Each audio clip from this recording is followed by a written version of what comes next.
সাগরে না জানে কি খাবে শশী জান্নাত কে বলো না মোর শশী জান্নাত কে বলো না মোর খোদা গো সদা মোর খোদা গো সদা তো সওয়ালা মোর খোদা গো সদা তো সওয়ালা তোমার শশী গো শশী হবে জান্নাতে নজরানা মায়ের দোয়া দেখো কে মন পাওয়া মন পাওয়া তুমি পাওয়া কিছুই চাওয়া সত্যি হবে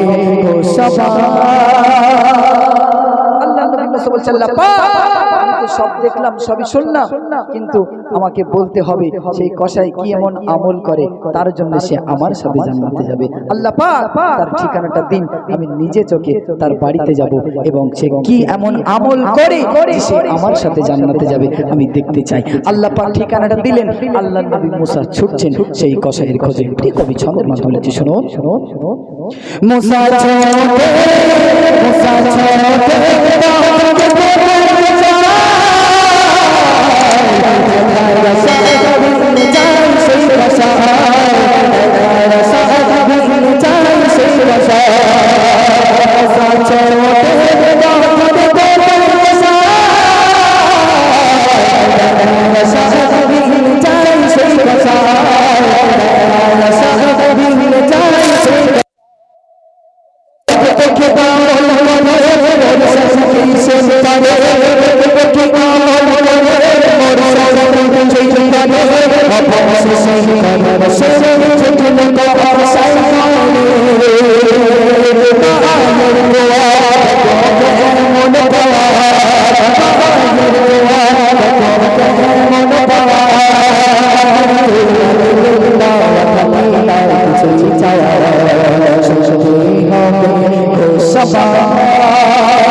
কবরস্থানে আসলাম নাকি ভাই?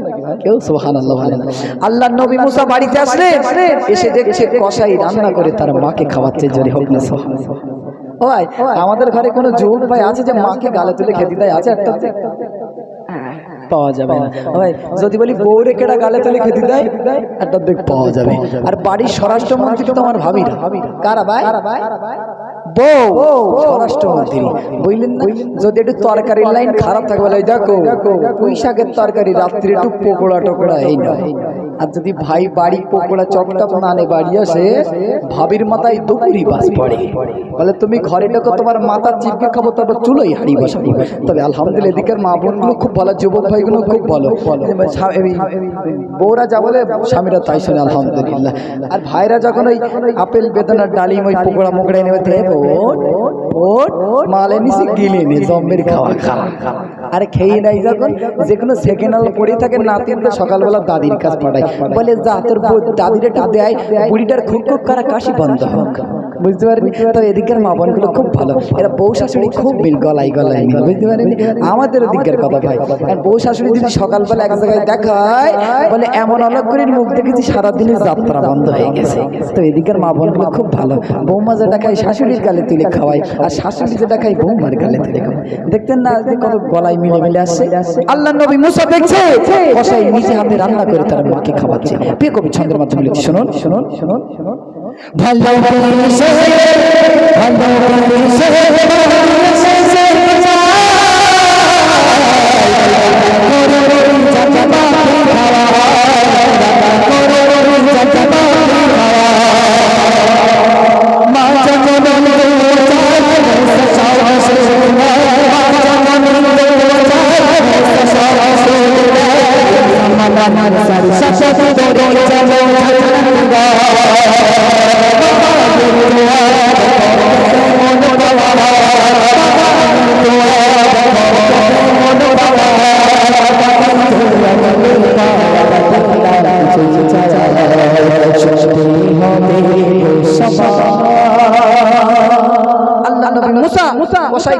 ডাকলেন কসাই তুমি কি বলতে পারো তুমি যখন তোমার মাকে খাওয়াচ্ছিলে তোমার মা কি একটা দোয়া করলো আমি না শুনতে পেলাম।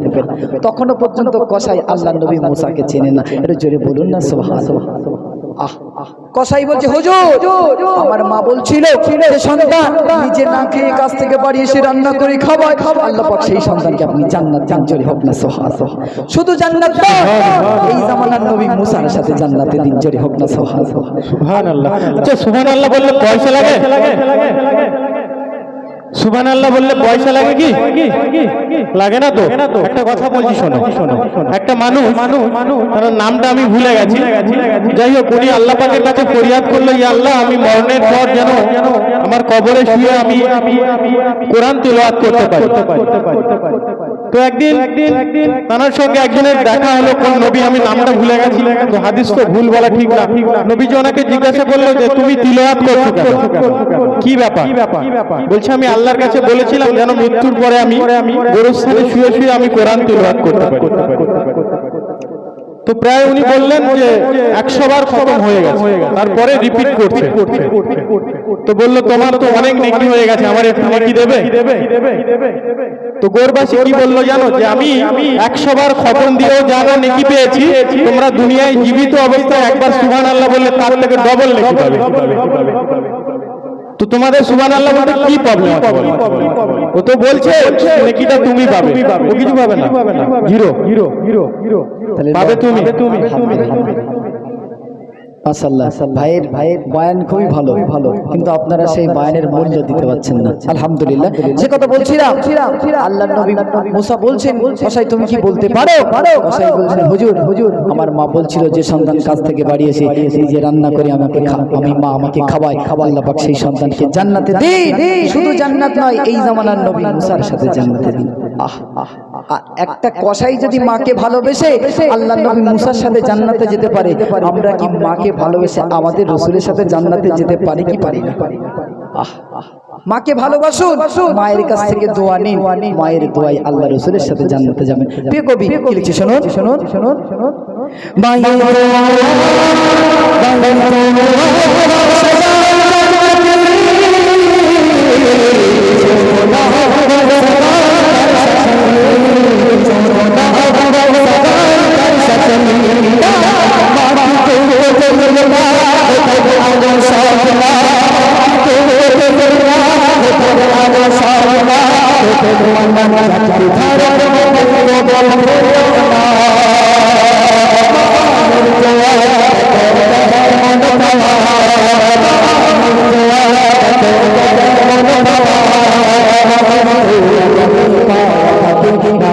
কিছু চাওয়া